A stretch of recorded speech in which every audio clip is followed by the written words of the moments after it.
Hey fellow Aquas, how y'all doing? Welcome. We're going to be taking a look at your second half of July general reading here. So let's talk about this meditation I just had. I was taken to a beach and I saw this ship in a bottle on the beach. And then I saw the creature from, I think he's from Where the Wild Things Are.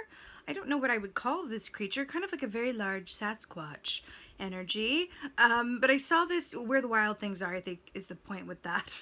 I saw this creature pick up the ship in a bottle, kind of look at it, kind of confused. Then I saw it try to look at it this way, use it as a telescope, didn't really work, flip it around, didn't really work. So it kind of just put it back on the sand and kind of said, okay, well, I don't know what to do with it, so I'm just going to let it be. And then fell asleep on the shoreline. And then when it woke up, it looked around for the bottle, but it was nowhere to be found. Kind of looked around and then looked up and saw that the bottle with the huge ship in it had floated out to the sea, been submerged, and turned into like a life-size ship. So what I'm getting with this, it's very, very true. When we manifest and we have inspiration around something, which we then, inject some intention into that, the power of intention, and then we take divinely inspired action. It's the last part that can really trip us up in terms of manifestation. It's like, okay, I got that. I got the inspiration, I got the, the intention, and I got the actions, but then the last part, which says, release it, let it go. It's like, wait a minute now. I just worked really hard on this. I've been dreaming about this. I've been taking action about it. I've made financial investments in it. I've made emotional investments in it. I made time investments in it. And now you want me to what? You want me to let it go? You want me to release my attachment to the way in which it comes and the time in which it comes? Wait a minute. You want me to release my attachment to getting a return on my investment? It's the hardest part in my experience. It really, really is the hardest part. And I feel like that's what I'm getting from this meditation. I also feel like there's a certain call within the soul here. Because when I think about the beach, I think about vacation time. I think about, in the Northern Hemisphere, we're in the summertime. So I think about this aspect of allowing yourself. It's like if you've tried everything you can, or if you're just in a place where despite what your head may say, that you need to just kind of let it go, take a nap, relax, do something else. If you feel that kind of yearning from a soul perspective to just release onto the sandbank, as it were, in whatever way this comes about in your experience, because it's going to look different for different people. It's really about honoring that and knowing that sometimes by doing less, and it's such a cliche, but it's coming through, sometimes by doing less we achieve more. And I cannot tell you how important that feels. Where the wild things are as well, that feels incredibly important. I want to leave it there and take a look at what the cards say, but I do feel like that Where the Wild Things Are, there's because it's like the kid Max, and it's an aspect of his dream world. There's something about that I feel like is gonna reveal itself as we go on. But with that being said, let's go ahead and take a look and see what the cards say. Hey Aquas, let's go ahead and see what your animal energy is for the second half of July. What is the animal energy for Aquarius second half of... Oh, really? Oh, that's how it is.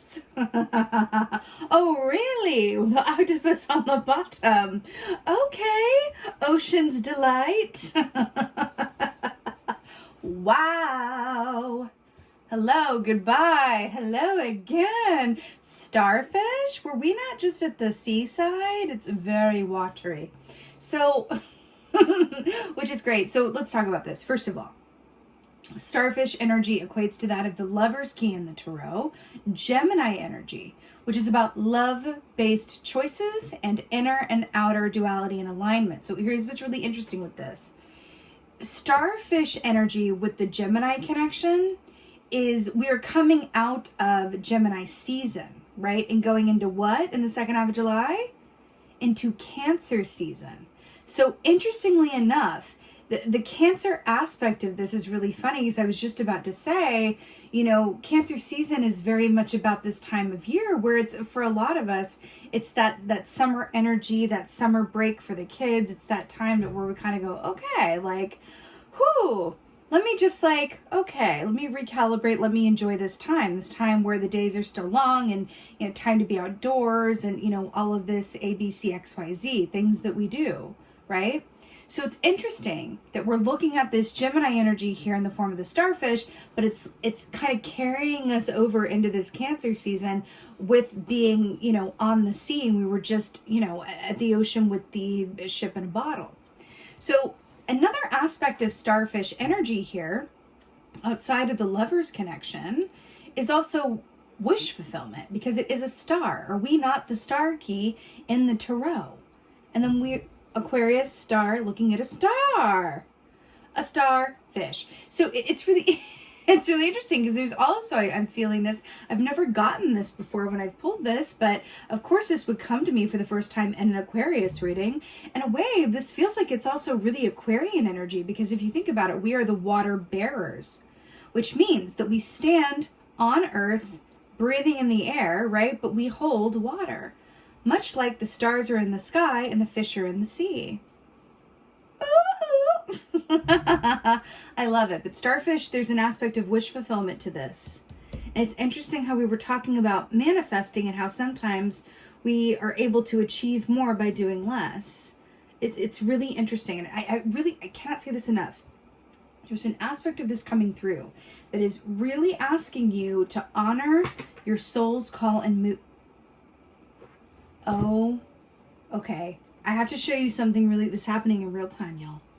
I have this journal here. I journal every day. It's part of my practice and my #1 key to mental health. But I have this journal here, and I drew this picture on it recently, and I didn't even think about it. Look at this. Can you see that? It's not the best. I just kind of like doodled. But anyway, it's a star over a ship with a heart on it, and then starfish is lover's energy in the tarot, like on the sea. How weird is that? I was just like, I just looked over it and I was like, oh, wow. Anyway, I do feel like there's an aspect of this to honor the soul's calling at any given time. Not to push yourself too much in one direction. It's that aspect of, what would the wild self do with where the wild things are? What would the wild self do? If you came up out of your mind or out of your obligations or your time commitments or your here, there, whatevers, what's the wild aspect of you asking for during this time period? It feels incredibly important somehow. Let's see what's going on. Right. Right. This is feeling, yeah. So first of all, we have the Hermit here. So in the weekly readings, which I do on Instagram and TikTok and Facebook, if you want to check those out, you might want to, because I feel like this is related. All that is in the description box below. But we've been getting this as an overall energy for the weeklies for the past couple of weeks. So interesting. Hermit, Virgo energy. Now this is also another major arcana, making this the second major arcana in this reading, because that's the Lover's key, yeah? So then we have the Hermit.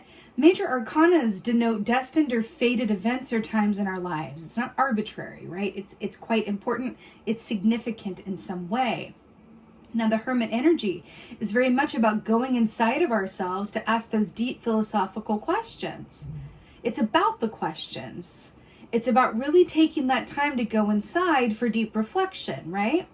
Now, what's really interesting here, how it's depicted in this key, is a spider here, right? Now, a spider is a symbol for writers. So the totem for writers, right, is the spider. It's really interesting that it's like we're playing like a game of like figure out the puzzle or clue or something in these readings, but I'm so here for it. And this is why it never gets old. It's just like let's piece it together, together.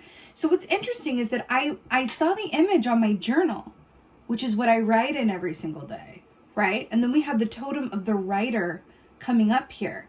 I do feel like writing or something that you've created that is something to do with like your own touch or your own creation or your own voice, POV, point of view, your vision, something specific to your genius is coming through here in some way. You know, with this Hermit energy here as well, did I not say sometimes by doing less we achieve more? That is Hermit energy all day long.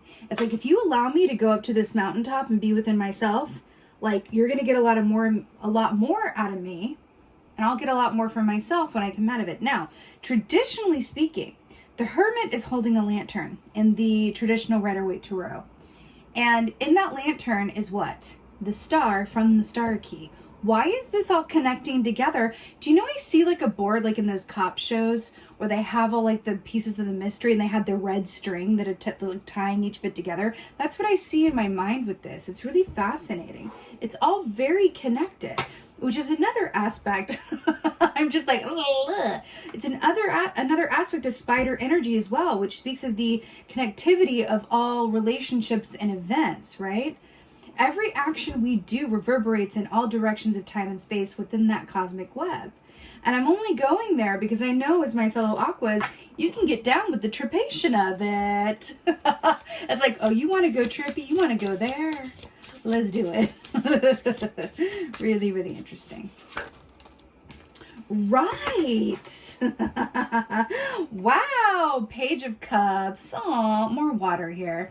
I really like this. So Page of Cups, it's fascinating because, again, Page of Cups is by the ocean side traditionally. So it's really interesting with this oceanic theme coming through here for my Aquas.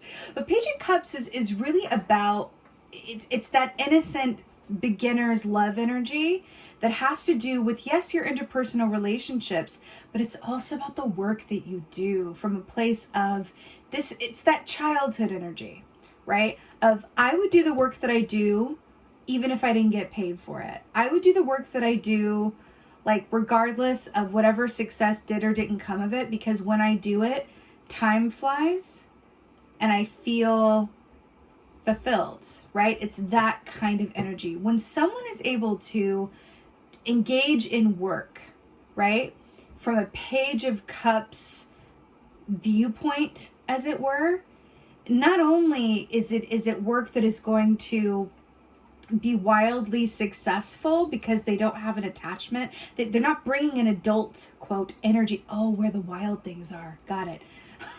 It's clicking in bit by bit, people. It's going to be successful because they don't have an attachment. They're not coming at it from a place of like, I'm doing this so that this happens. I'm doing this to make this amount of money. I'm doing this to pay off this. It's, I'm doing this because it comes from my heart and soul. And when I do it, I'm a child again. Or when I do it, I feel like a child.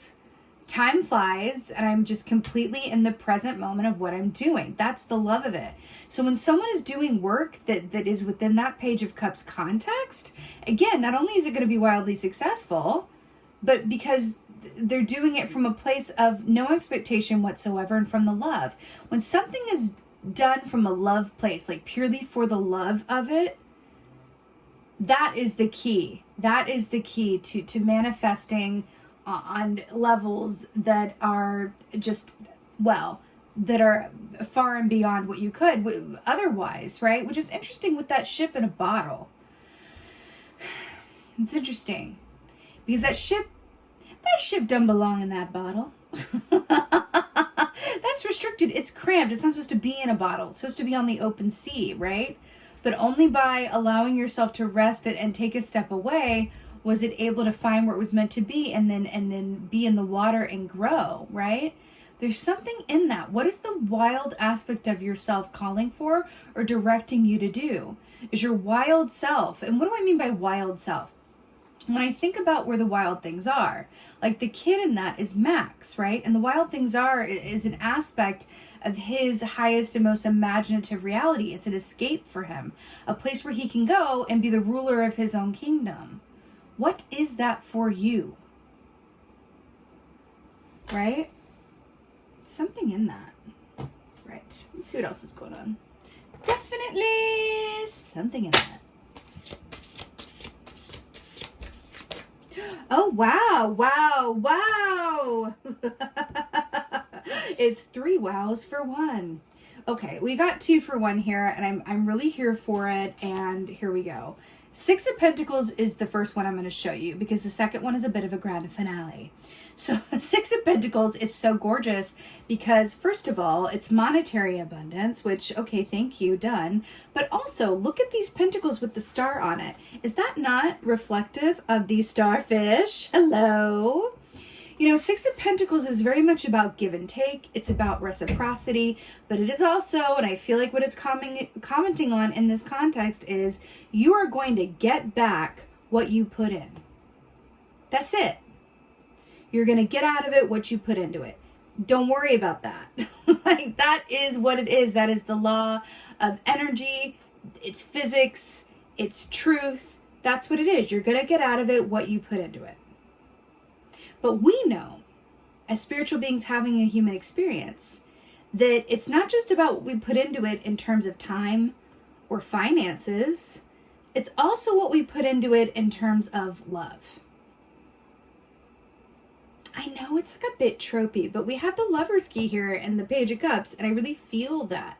Where's the love in what you're doing? What? This feels very familiar. This came up recently. I know this came up recently. Was this in a recent reading? I don't know. Help me out in the comments. But this feels, I'm having a deja vu. Where's the love in what you're doing? Because it's the love that you put into something along with everything else. What you put in, you're going to get back.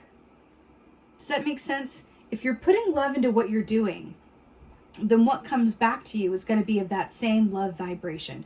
You're going to attract people who can help you further, who really love what you do, right? Like attracts like. So if you're really coming from that love place in everything that you do, it's only going to breed more of that same energy. It's really stunning. Also, bull energy. There's an aspect of bull energy that is very King of Pentacles / the Emperor, which is about, yes, everything being a certain way as it should be, right? Everything is order in the court. But there's an aspect of that that says that no, like, you've worked for this, your time has come, and this is in alignment with your focus and your desire and your karma and everything else that goes into that. So there's something about that, right? And I like how this capybara is like immersed in the water with this red bird on top. And we saw, you know, that creature from Where the Wild Things Are, like taken out by the seaside. There's something in that for you. We also got the World. Hello! Another major arcana, but not just that. It's the last key in the major arcana sequence, which is about victory, success, completion, awards, accolades, all of the abundance, extravaganza, eleganza. It's everything good. It's like, yes, I did it. I completed this. I got it. I woohoo! It's that feeling, right? So the World key, especially the fact that we have a bee in the center of this, which is a 3 of Pentacles energy, which is about the work that you do that you in particular are good at. It's the master artisan energy of the 3 of Pentacles, where what do you do to leave your mark on the world through the work that you do?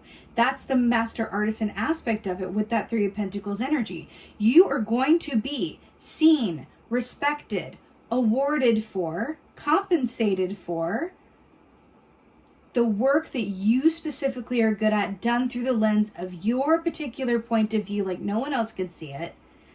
And then imbued with all of the love that you put into it, because you're doing something that you would do even if you didn't get paid for it. And that's why you're going to get paid for it, like on a like a more fully realized grand scale even.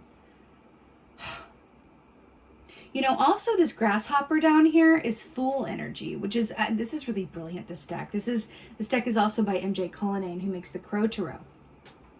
And the Fool energy, right? So we have a nod to the beginning of the major arcana sequence with the Fool, right?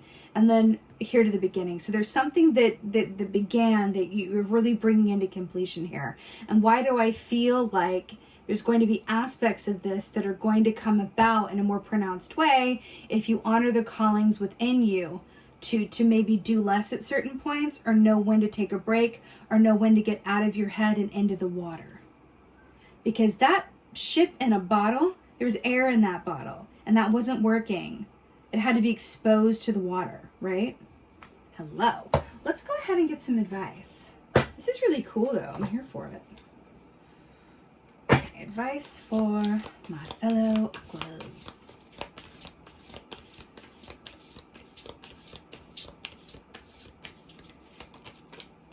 Oh, hello. Hello. Very good.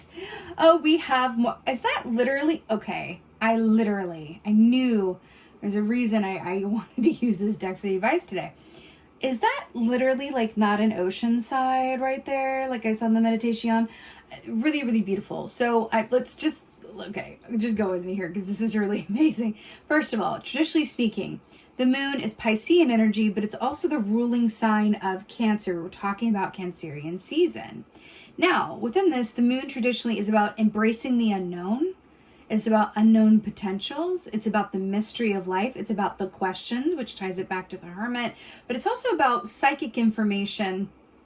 And then also, the aspects of, what is hidden will come to light in its good time, just like the phases of the moon move in their own timing. So I feel like there's an aspect of like trusting the natural cycles as they are.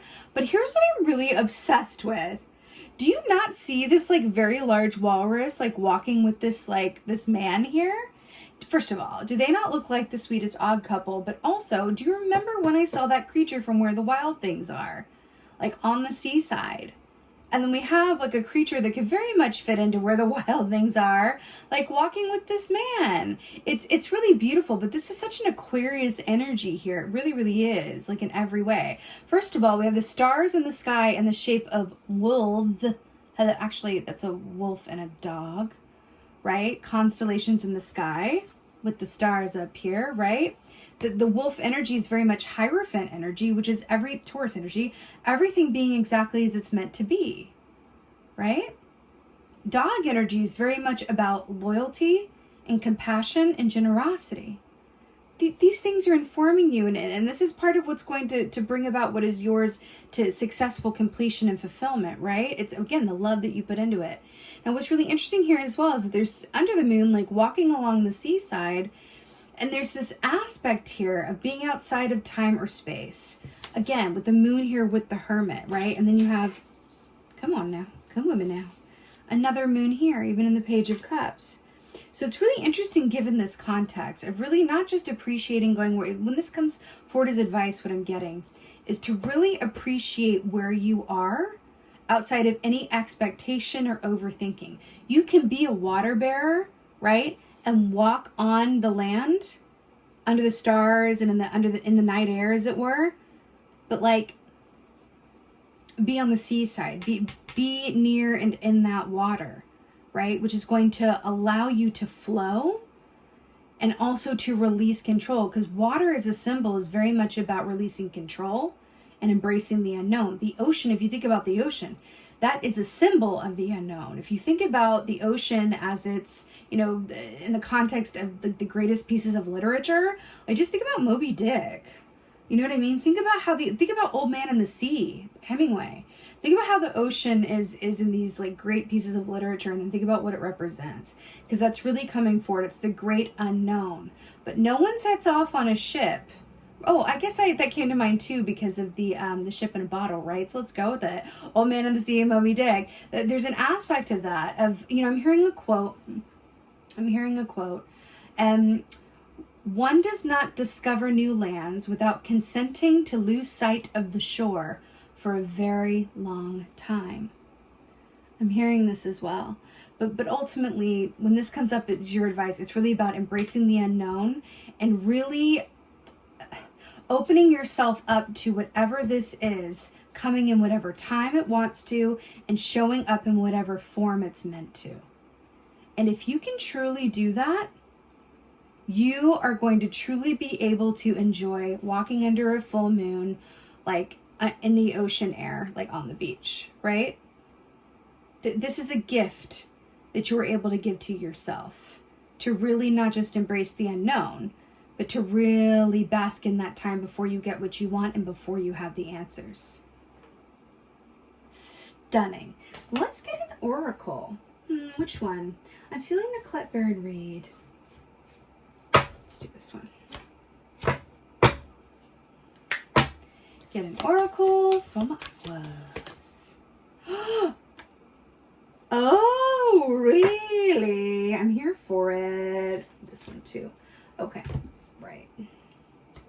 Feeling this one on the bottom as well. Okay, so first we have the Spirit Whisperer. Hello. Divine guidance, higher knowing. We were just talking about the intuition and the moon, right?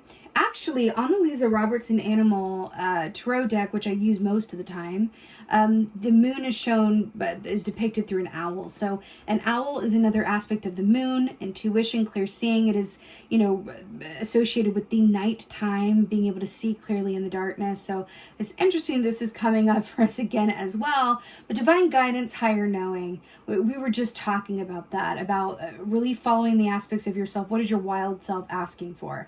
When you get out of your head and into your heart, what are you really being called to do with and for yourself? It feels incredibly important, right? I feel like the higher knowing is also the key to having a good time, because that can get us out of our heads as well. Out of your head and into your intuition, really, right?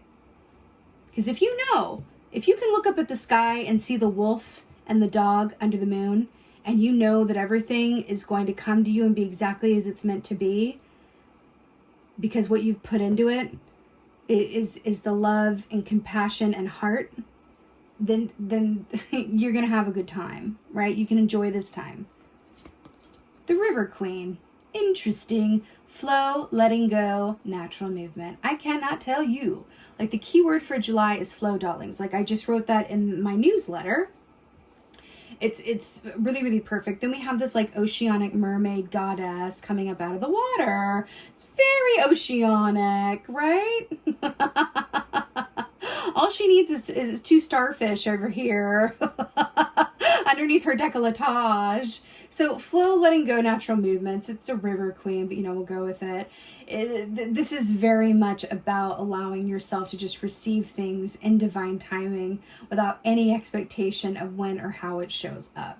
Knowing, trusting, believing, and claiming that what is yours is going to come to you as it's meant to be, when it's meant to be. And you really don't want it a second sooner or to come any differently than how the divine is going to bring this to you. And when I say the divine, we're also looking at an aspect of your higher self that can see clearly in all directions of time and space. So allow that higher aspect of yourself to direct the show at some point. At some point, and this is the last point of manifesting that we're talking about, at some point in the show, right? You've got to step to the side and allow the higher aspects of yourself that can see more clearly, your ancestors, your guides, the universe, your star people, whatever this is for you, to come in and direct the show at the last stage. You've done all you can do, is what I'm hearing. So go take a nap on the beach, and then when you wake up, it'll be there for you. But I really want to take that literally, but it's really, really beautiful, Aquas. It really, really is. It's really, really beautiful. And this is also the way to a good time. Also with the stars in the sky and the sea here. It says the river, but this is an ocean.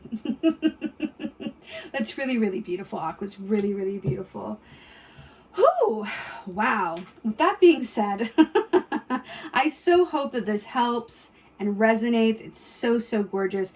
If it does, please let me know in the comments below, because I absolutely love reading your comments. And please like, share, and subscribe. I would so appreciate that. And with that being said, just thank you. Thank you so, so much for being here, my beautiful fellow Aquas. I so appreciate it. And most of all, and as always, just thank you for being you. And be well. Until next time.